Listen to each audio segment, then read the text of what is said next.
अजी, आप कहाँ चले गए थे? आपको आने में बहुत देर लग गई। क्या करूँ लाडो, इस तेज बारिश की वजह से मुझे कहीं पर भी अनाज नहीं मिल रहा था। फिर भी मैं दूर जाकर ये थोड़ा अनाज लेकर आया हूँ। इससे बच्चों का थोड़ा पेट भर जाएगा। ये बारिश तो रुकने का नाम ही नहीं ले रही। पिछले 4 दिनों से हमारे जंगल में लगातार तेज बारिश हो रही है। मैंने पूरा घर छान मारा, लेकिन घर में अभी थोड़ा भी अनाज नहीं है। अभी के लिए बच्चों को ये अनाज खाने दो। जब बारिश थोड़ी कम हो जाएगी तब मैं फिर से बाहर जाकर अनाज की खोज करूँगा। बल्लू जो अनाज लेकर आया था, बच्चे उस अनाज को खाने लगे। थोड़ी ही देर में सारा अनाज खत्म हो गया। मम्मी, मुझे और अनाज चाहिए। मुझे बहुत भूख लगी है। हाँ मम्मी, मुझे भी। बल्लू जी, हम तो और 1-2 दिनों तक बिना अनाज खाए रह सकते हैं, लेकिन हमारे बच्चे नहीं रह सकते। मैं एक काम करती हूँ, अभी बाहर जाकर कहीं से अनाज ढूंढकर लेकर आती हूँ। नहीं लाडो, अभी बाहर बहुत तेज बारिश चल रही है। तुम्हें उड़ने में परेशानी होगी, क्योंकि तुम्हारे पंख छोटे हैं और तुम्हारा बच्चों के साथ रहना बहुत जरूरी है। इसलिए मैं ही वापस जाता हूँ। ठीक है बल्लू जी, लेकिन आप ज्यादा दूर मत जाना और घर वापस जल्दी आ जाना। मुझे और बच्चों को अकेले घर में डर लगता है। और हाँ, इस तेज बारिश में शिकारी पंछी शिकार की तलाश में घूमते रहते हैं, इसीलिए आप सतर्क रहना। हाँ लाडो, मैं मेरा ध्यान रखूंगा। चलो, अब मैं चलता हूँ। बल्लू अपने घर से निकल पड़ता है। हे ऊपर वाले, मेरे पति की रक्षा करना। मम्मी, मुझे बहुत डर लग रहा है। डरो मत बेटा, मैं हूँ ना तुम्हारे पास। मम्मी, मुझे बहुत भूख लगी है। लाडो ने घर में फिर से तलाश की। तभी उसे एक डिब्बे में थोड़ा सा अनाज मिल गया। ये लो बच्चों, मुझे डिब्बे में थोड़ा अनाज मिला है। पापा के आने तक आप इसे खा लो। बच्चे अनाज खाने लगे। मम्मी, आप नहीं खाओगी? आप भी हमारे साथ थोड़ा खाओ ना। नहीं बेटा, आप खा लो। मैं पापा के वापस आने के बाद खा लूंगी। बारिश और तूफान इतना तेज था कि उसमें लाडो का घोंसला जोर जोर से हिल रहा था। लेकिन लाडो इस हालात में अपने बच्चों के पास रहने के अलावा और कुछ भी नहीं कर पाई। इस बारिश से बचने के लिए मैं शिकार की तलाश में लगातार 2 दिनों से आसमान के ऊपर उड़ रहा हूँ, लेकिन अभी तक मुझे एक भी शिकार नहीं दिखा। अब मैं बहुत बोर हो गया हूँ। मुझे बहुत जोरों की भूख लगी है। लगता है अब मुझे नीचे जाकर बारिश में भीगना ही पड़ेगा। शायद नीचे मुझे कोई बढ़िया सा शिकार मिल जाए। भजिया गर्मा गरम, भजिया गर्मा गरम, मैं तो खाऊंगी इनको गर्मा गरम। चील आसमान से नीचे आ जाता है और मीनू मौसी के घोंसले के बाजू वाले टहनी पर जाकर बैठ जाता है। चलो, अब मुझे जल्दी से किसी हट्टे कट्टे शिकार की तलाश करनी होगी। अगर मुझे पूरा परिवार मिल गया, जिनमें बच्चे भी शामिल हो, फिर तो मजा ही आ जाएगा। मीनू मौसी खिड़की से शिकारी पंछी को देख लेती है। अरे बाप रे, शिकारी चील, ये भला यहाँ पर क्या कर रहा है? चल मीनू, अब तेरा ऊपर जाने का समय आ गया है। अरे वाह, ये खुशबू कहाँ से आ रही है? अरे बाप रे, बचाओ, मुझे मत मारो।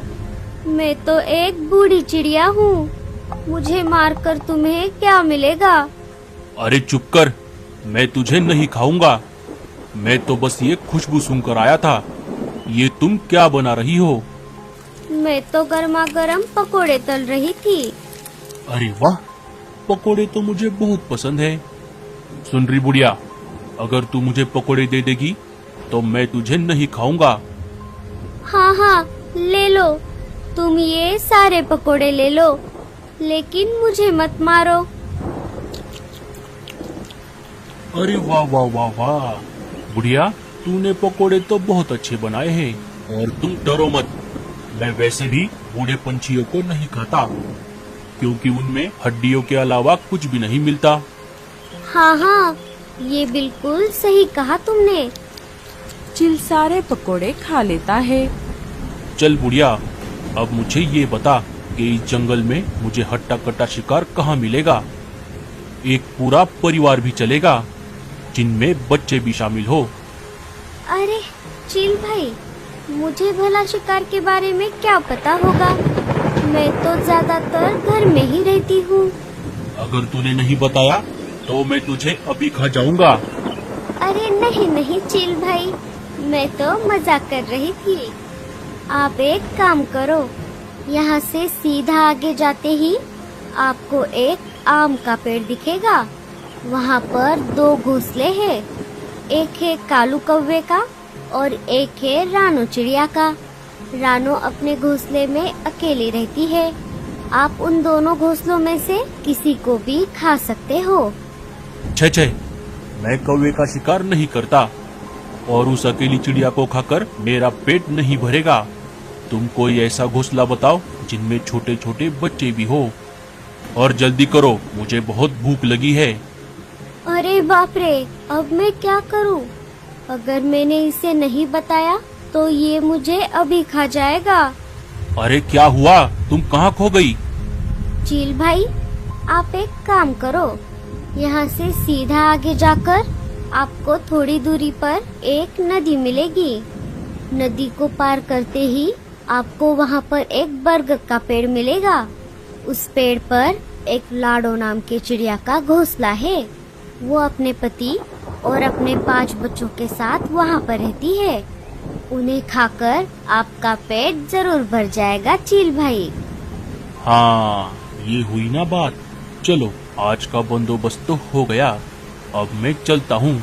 तुमने मुझे पकोड़े खिलाए, इसके लिए तुम्हारा बहुत बहुत शुक्रिया। चील वहाँ से चला जाता है। अरे बाप रे, अब क्या होगा? मैंने तो उस चील को गलत पता दे दिया। लाडो का घोंसला तो दूसरी तरफ है। अगर वो वापस यहाँ पर आ गया तो वो मुझे नहीं छोड़ेगा। अब मुझे कैसे भी करके लाडो को ये बात बतानी होगी। मीनू मौसी वहाँ से लाडो के घर के तरफ निकल पड़ती है। इधर तेज तूफान और बारिश की वजह से लाडो का आधा घोंसला टूट जाता है और बारिश का पानी घोंसले के अंदर आने लगता है। अरे बाप रे, ये क्या हो गया? अब बारिश का पानी घोंसले के अंदर आ रहा है। अगर हम ऐसे ही भीगते रहे तो हम सब बीमार पड़ जाएंगे। मुझे बच्चों को लेकर घोंसले के बाहर जाना होगा। चलो बच्चों, हमें ये घोंसला छोड़ना होगा। लाडो और बच्चे घोंसले के बाहर आ जाते हैं। अरे मम्मी, वो देखो, लगता है ये घोंसला नीचे गिरने वाला है। बच्चे के ऐसा कहते ही घोंसला धड़ाम से नीचे गिर जाता है। अच्छा हुआ मम्मी, हम सब समय रहते बाहर आ गए, नहीं तो हम भी घोंसले के साथ साथ नीचे गिर जाते। मम्मी, अब हम इस तेज तूफान और बारिश में कहाँ जाएंगे? बच्चों, आप सब मेरे पीछे पीछे आ जाओ। मुझे हमें रहने के लिए एक अच्छी और सुरक्षित जगह पता है। वो घोंसला एक पेड़ के तने में बना हुआ है। वहाँ पर शिकारी पंछी भी नहीं आ सकते। बच्चे और लाडो वहाँ से निकल पड़ते हैं। उनके जाते ही मीनू मौसी वहाँ पर आ जाती है। अरे बाप रे, ये सब क्या हो गया?